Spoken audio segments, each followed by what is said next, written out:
Welcome back to my channel on linguistics and language learning. In this video, I'm going to share with you one of the language metafunctions that is interpersonal metafunction. Interpersonal metafunction shows one of the language functions in which language is used to fulfill human needs in the form of exchange of experience. As you see that we are all human beings, we are social creatures. In other words, we can also say that we are social products. Therefore, we cannot live isolated. We cannot live alone. We need others. We always need others. Therefore, I can simply say that no one can completely fulfill one's needs. No one can completely fulfill their needs without helping from others. Therefore, language metafunction in the form of interpersonal metafunctions is necessary to be learned in order that we know how language is used in the form of exchange of experience.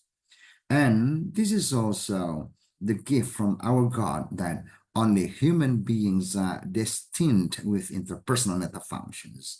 Animals and other creatures do not have such kind of function of language. And, this also shows human culture and civilization. And of course, human history or people's history. Now let's see, when we are talking about speech functions, we are talking about two broad categories. The first one, we play our roles, and then we need what we call as commodity. And then our role in communication or our role in speech is divided into two. Sometimes we give and sometimes we demand. And what we give and what we demand can be in the form of either information or goods and services. Therefore, we can categorize our role in the community and the commodity here that when we give a statement, that when we give information, what we perform is statement. So we can simply say that statement is a form of giving information. When we give goods and services, okay, when we give goods and services, at the time we offer something. So when we give information means we give a statement, or what we give is called a statement. And then when we give goods and services, what we give is an offer. When demand information, when we want to know about something, okay, this is called as a question. The function of language at the time is question. And we demand for goods or services. It means that the language functions as a command. So these are the activities of language we use in our everyday life when we want to exchange the information, when we want to interact with others. Now let's see how these speech functions are realized in the form of language. And we can say that the form of language here in the form of a mood structure. Now let's see, when we want to deliver, when we want to give statement, the mood structure, the language structure should be a declarative. Okay, the mood structure should be declarative. When we question about something, when we want to know about something, the realization of such speech function is interrogative. So we have here interrogative mood. And then when we want to command, when we want to make a command, and then the mood structure should be imperative. However, I put here 0. I put here 0, indicating that offer has no specific structure. Okay? Offer has no specific mood structure. In other words, offer can be realized through statement, offer can be realized through declarative, offer can be realized through interrogative, and offer can be realized through imperative. So there is no specific mood structure for offer. So we can use other 3 mood structures in order to make an offer. Okay, this is what we call as the congruent function. That's how we naturally, okay, use speech function in the form of speech structure or mood structure. Now, let's see, okay, unmarked realization of speech function. This is what we call as, this is the usual realization of our speech functions. You see here, when I say, Wendy cleaned the windows, it means that it is a statement and it is realized in a declarative mood. And then when I said, did Wendy clean the windows this morning? This is a question because I demand for the information, and this is realized in the interrogative form. So this one is question, and then this one is interrogative. And then the third one, when I said clean the windows, okay, this is a command, and the structure is imperative. As I told you before, no unmarked realization of offer because it doesn't have any specific mood structure. Therefore, it can be realized by either one of the moods. It can be realized in imperative mood. For example, let me clean the windows for you. The function is an offer, and it is realized in imperative mood. And then when I said, I will clean the windows for you, this is also an offer. And this is realized in a declarative mood. And the next one, when I said, do you mind me cleaning the windows? This is a question, you see? Or this is an interrogative, okay, but functions as an offer. Therefore, I told you, no unmarked realization for offer. Okay, now let's see the structure of mood and residue. So, mood and residue. Now, mood is composed of 2 elements. The first one is subject and the second one is finite. Meanwhile, residue has 3 elements. They are predicator, complement, and adjunct. So this is how a clause is composed based on interpersonal metafunction. Now let's see the interaction between subject and finite and how subject and finite compose what we call as a mood structure or as the interrogative or declarative or imperative. Let's see. Now, you see here, when you use subject and then followed by finite, this is called declarative, or the structure is called a declarative mood. Now, when finite precedes the subject, and then the structure or the mood structure is called interrogative. So this is how we realize an interrogative structure. Okay, we put finite before the subject. And then for the imperative mood structure, we have here only finite. I put subject in parentheses in order to show you that the subject here is not mentioned in our daily speaking, but the subject is there, but it is not mentioned. Yeah, for example, close the window. Actually, there's a subject there, you close the window, but the subject is not mentioned. The subject is not written there. Okay, so this is the structure of mood. And you can see here that the difference between declarative, interrogative, and imperative are influenced by the structure of mood, whether subject precedes the finite, or finite precedes the subject, or the subject is optional and the only obligatory element is finite. Now, let's see residue. Residue is the rest element of the clause. The rest element of a clause. Why it is called residue? Because it has no function. Okay, it has no function to indicate whether a clause is declarative or interrogative or imperative, because only subject and finite what makes mood structure different. Okay, now predicator is composed of verbal group, okay?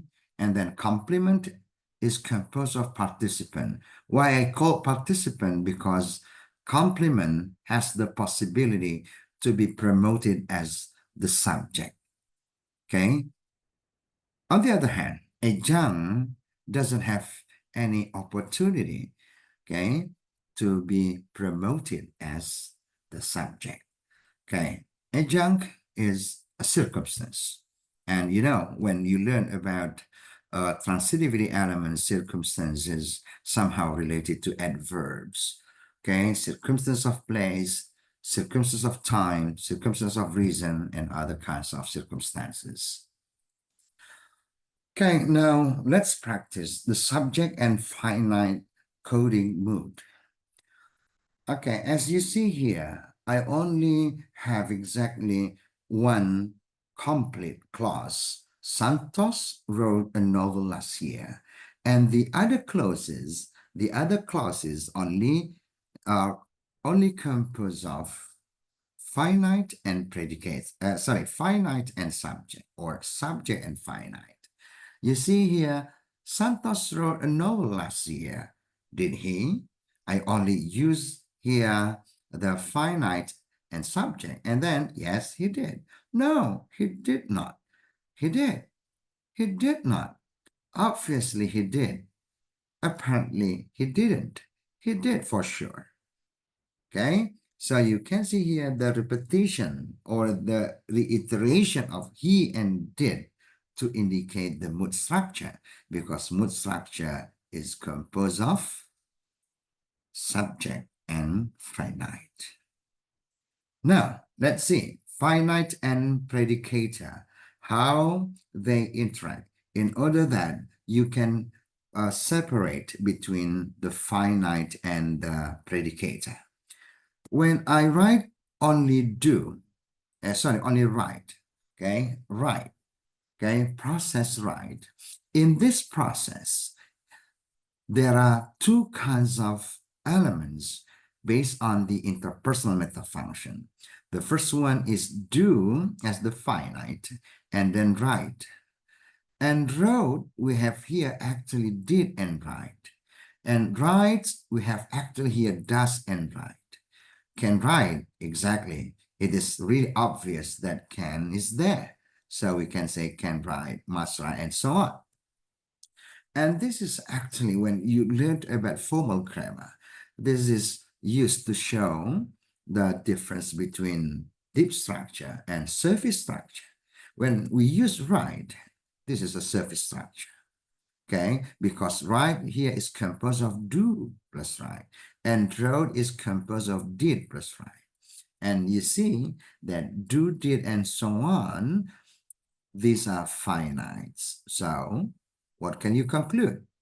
You can conclude that finite is composed of auxiliary verbs when we compare systemic functional grammar with formal grammar. Now, the rest will be the predicator. Okay, the rest will be predicator. Okay, do plus write. So write is the predicator. Did plus write. Write is the predicator. Have plus written. So written here is the predicator. Okay? Okay, well, now let's see here. We specify on imperative mood. Okay? Because imperative mood here has an implicit subject. As you may see here, write a novel. This is the actual implementation of command or interrogative um, clause. So write a novel. But actually, in its deep structure, again, we use the term deep structure. In its deep structure, we have here the subject you. Why? Because this clause must be addressed to the interlocutor. It is impossible that I address this clause into the other person. It must be addressed to my interlocutor. So there is subject you inside, even though it is implied. So here you write a novel, and then we compose the structure of a clause as you, and then followed by do, and then followed by the residue, write a novel. Okay, so here, this is the imperative structure of write a novel. Subject within parentheses, and then followed by finite, do. Okay, now let's see the analysis of write a novel, okay, in, the formal analysis of interpersonal metafunction. Now, let's see. You write a novel here, and you here subject, and then write here is composed of do and write. Okay, remember that right here, there must be a finite. In English, all of the clauses must have finite. There's no any single clause without finite in English. Okay, so we have here do as the finite and write here as the predicator.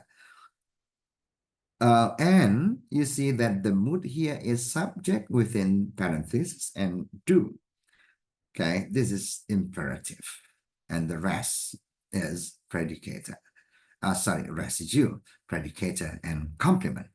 Now, let's see the other example of analysis. Still, we use write a novel. Now, Santos wrote a novel last year. You can see here that Santos is the subject, and I think you still remember that wrote is composed of did plus write. So did here is finite, and write here is the predicator. However, they have different function. While did here function as a finite, and it belongs to a mood element. Meanwhile, predicator, write is the predicator, and it is the element of the residue. We have here a complete element because we have here subject, finite, predicator, complement, and agile. Now, let's see here complement. As I told you that complement is the element that has the possibility to be promoted as or to the subject of the clause. So a novel here can be a move into the subject position to form a novel was written last year by Santos, or was written by Santos last year. So novel here has the possibility to be promoted as the subject of the clause. Okay, now, meanwhile, last year, even though we moved last year into the beginning of a clause, it is still a jump. Okay, and it is also residue. Okay, so it doesn't have any chance to be promoted as the mood element. Okay, here. Okay, Santos could write a novel last year. Okay, maybe the next example of a clause, I'm going to show you that last year cannot be promoted as the mood element. So Santos could write a novel last year. Okay, this is the fine is very clear. The fine is very clear because we have here could and then write. Yeah, okay, so we don't need to find out whether, oh, this one is do, does, or did. Only do, does, and did, okay, are not mentioned. But when we have models, when we have perfect auxiliaries, okay, we can easily identify the finite. So the finite here is could, and then subject plus finite. Santos could, okay, are the elements of mood structure in this class, and write a novel and last year are the elements of residue. Okay, here you are. We move last year into the beginning of a class, and you see that last year is still an adjunct. It remains a residue element. It is not the element of mood.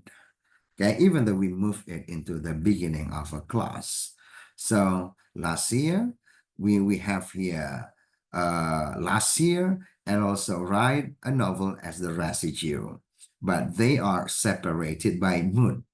So I I I in I provide you this example in order to show you that mood, okay, mood can be placed between the residue, or this residue can be separated by the mood element.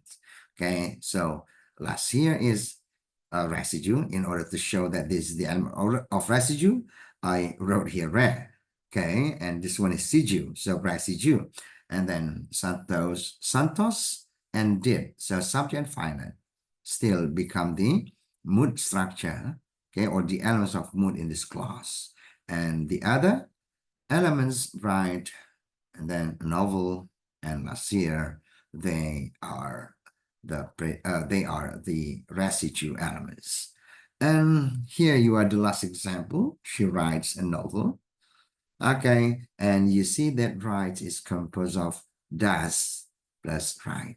So does is the finite, and the right here is the predicator. And the mood elements here are Santos and does. Okay, I think that's all. My explanation about the basic concept of interpersonal metafunction and how it is used, or how it plays its role in the human communication. Remember, as human, we are social creatures. We always need others to help us in order to survive. Therefore, interpersonal metafunction, okay, has a very important role in the life of human as social creatures. Okay, that's all, and see you in the next video.